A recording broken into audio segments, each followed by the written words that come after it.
Dear students, myself Dr. Suman Sharma.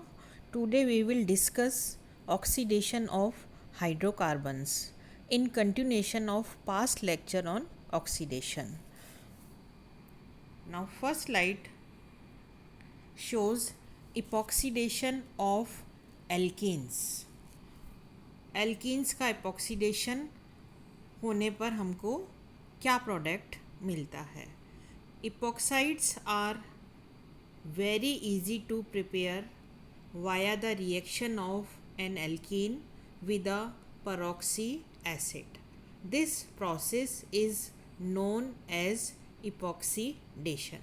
When alkene is react with peroxy acid, its oxidation take place and we will give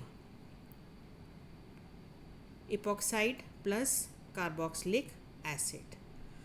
A commonly used peroxy acid is peroxyacetic acid, peroxytrifluoroacetic acid, peroxybenzoic acid, peroxymetachlorobenzoic acid, etc. Also carried out by using hydrogen peroxide and NaOH. Hydrogen peroxide और NaOH को भी हम alkenes के epoxidation में काम में ले सकते हैं. Right. Now come to the next slide. Now this slide shows epoxidation of alkenes. Epoxidation of alkenes क्या होता है? Epoxidation of alkenes with peroxy acid is a syn addition to the double bond. Substituents that are cis to each other in the alkene remain cis in the epoxide. Substituents that are trans in the alkene remains trans in the epoxide. यदि हम alkenes को यदि हम सिस condition में लेते हैं तो हमें एपोक्साइड भी सिस कंडीशन में मिलता है, और यदि हम सब्स्टिट्यूएंट कोई ट्रांस लेते हैं तो हमें जो है वो ट्रांस एल्कीन ही मिलती है. यहाँ पर इस स्लाइड के अंदर मैंने ये शो कर रखा है. नाउ एग्जांपल है यहाँ पर 1,2 डाईफिनाइल इथेन. जब इसकी रिएक्शन हम पर एसिटिक एसिड से करते हैं, इसका ऑक्सीडेशन होता है तो हमको 2R3R diphenyl oxirane plus acetic acid मिलता है.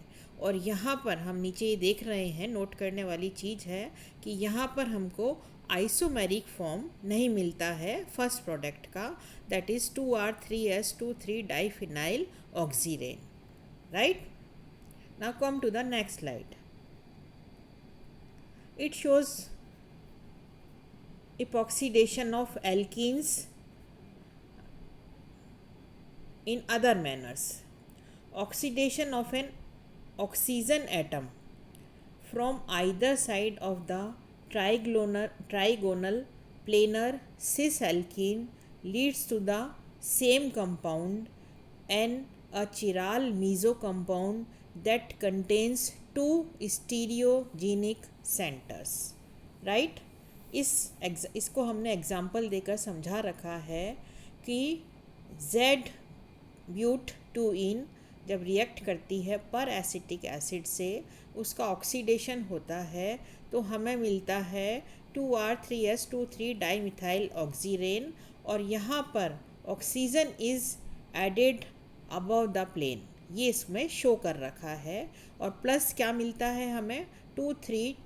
2S3R dimethyl oxirane, oxygen is added below the plane plus acetic acid. Right. Now addition of an oxygen atom from either side of the trigonal planar trans alkene leads to the same compound and enantiomeric compounds. ये हमने इस slide के अंदर बता रखा है. Example similar है आपका, वहाँ पर हमने Z लिया था, यहाँ पर हम E2 ब्यूटीन लेते हैं. जब इसकी रिएक्शन पर एसिटिक एसिड से करते हैं, ऑक्सीडेशन पर हमको 2R3R 2,3 डाई मिथाइल ऑक्सीडेन मिलता है। और जहाँ इस कंडीशन में भी हमने oxygen is added above the plane, जैसा कि स्लाइड में शो कर रखा है। प्लस यहाँ पर हमको मिलता है 2s3s 2,3 dimethyl oxirane when oxygen is added below the plane plus acetic acid and pair of enantiomers are formed in the first reaction. वहाँ पर हमको pair of a chiral meso compound मिल रहा था, और जो सेकेंड रिएक्शन है उसके अंदर हमको पेयर ऑफ इनेंशियोमर्स मिलते हैं। ठीक है, तो यदि हम एल्कीन्स का एपॉक्सीडेशन करते हैं तो हमें ये कंडीशन ध्यान में रखनी पड़ेगी, राइट। तो ये तो हो गया कि एल्कीन के इपॉक्सीडेशन में हमको क्या प्रोडक्ट मिलता है। अब हम ऑक्सीडेशन की जब बात कर रहे हैं तो सिंपली हमने जो है पढ़ा है कि ऑक्सीडेशन में हम जो है पोटेशियम डाइक्रोमेट जो है ऑक्सीडाइजिंग एजेंट के रूप में काम में लेते हैं। जब एल्कीन्स का ऑक्सीडाइज पोटेशियम परमैंगनेट से जब उसको ऑक्सीडाइज करते हैं तो हमको जो है वो जो पोटेशियम जो आपका पोटेशियम परमैंगनेट का जो कलर है वो डीकलराइज हो जाता है। ये हम लोग बहुत छोटी क्लासेस के अंदर पढ़ चुके हैं। Now alkenes are readily oxidised by acidified KMnO4 decolourise the purple colour of KMnO4। Potassium permanganate की बात करते हैं तो पोटेशियम परमैंगनेट का कलर जो है वो डीकलराइज हो जाता है जब हम उसको एल्कीन को ऑक्सीडाइज करते हैं and give different products under different conditions. और हमको अलग अलग कंडीशंस के अंदर डिफरेंट प्रोडक्ट मिलते हैं। If cold dilute acidified KMnO4 is used a diol is given as a product. यदि हम cold dilute KMnO4 acidified KMnO4 use में लेते हैं तो हमको डायल मिलता है। यदि हम हॉट कंसनट्रेटेड एसिडिफाइड KMnO4 काम में लेते हैं तो हमें कीटोन और एल्डिहाइड मिलते हैं। And if hot concentrated acidified KMnO4 is used, a ketone and aldehyde is formed, which will further oxidize to become a carboxylic acid और into carbon dioxide and water depends on alkene. ठीक है, एल्कीटोन aldehyde के बाद में यदि further oxidation होता है तो कार्बोक्सिलिक एसिड मिलता है, और फिर उस कार्बोक्सिलिक एसिड का जब ऑक्सीडेशन होता है तो हमको कार्बन डाइऑक्साइड एंड वाटर मिलता है। फिर hydroxylation of alkene react under dilute acidified KMnO4. The product of this reaction is a diol. Diol means 2 OH group है which contains 2 hydroxy group. ये इस रिएक्शन के अंदर मैंने शो कर रखा है। यथा हम कोई भी एल्कीन लेते हैं और उसको जो है वो एसिडिफाइड KMnO4 से ऑक्सीडाइज किया जाता है तो हमको जो है वो डायोल मिलता है, right. Now this reaction is often use to distinguish between saturated hydrocarbon and unsaturated hydrocarbon. Alkenes है या एल्केन्स है। तो इस रिएक्शन को हम प्रैक्टिकल में भी यूज़ में लेते हैं, यहाँ जहाँ पर हमें यह पता पड़ता है कि जो दिया गया जो हाइड्रोकार्बन है वो एल्कीन है या एल्केन है, right. Now come to the next slide. Oxidation of alkene using hot concentrated acidified potassium permanganate. When alkene react with hot concentrated acidified potassium permanganate, it will oxidize immediately to form aldehyde or ketone depend on the type of alkene. किस तरह का हमने alkene लिया है उस पर ये depend करता है। Using this method, the position of carbon in alkene can be reduced.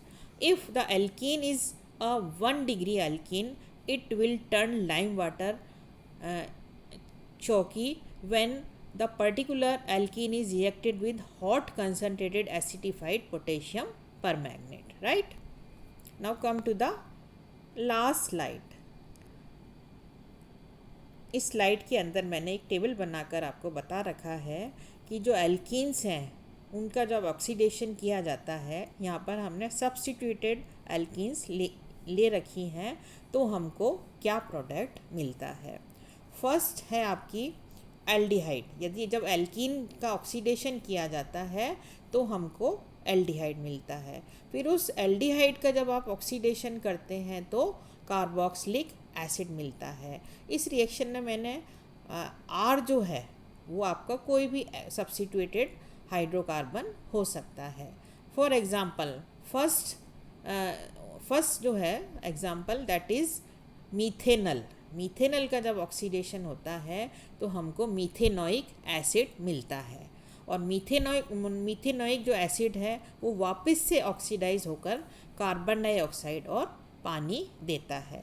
Now second जो रिएक्शन है उसके अंदर हम देख रहे हैं कि 2 डिग्री जो है वो एल्डिहाइड लिया हुआ है। यहाँ पर जो है इसका जब ऑक्सीडेशन किया जाता है तो हमको वही कार्बोक्सिलिक एसिड मिलता है, और इस कार्बोक्सिलिक एसिड के ऑक्सीडेशन से फिर यहाँ पर हमने सेकंड इसमें रिएक्शन में बता रखा है कि एल्डिहाइड के ऑक्सीडेशन से हमें कार्बोक्सिलिक एसिड मिला है।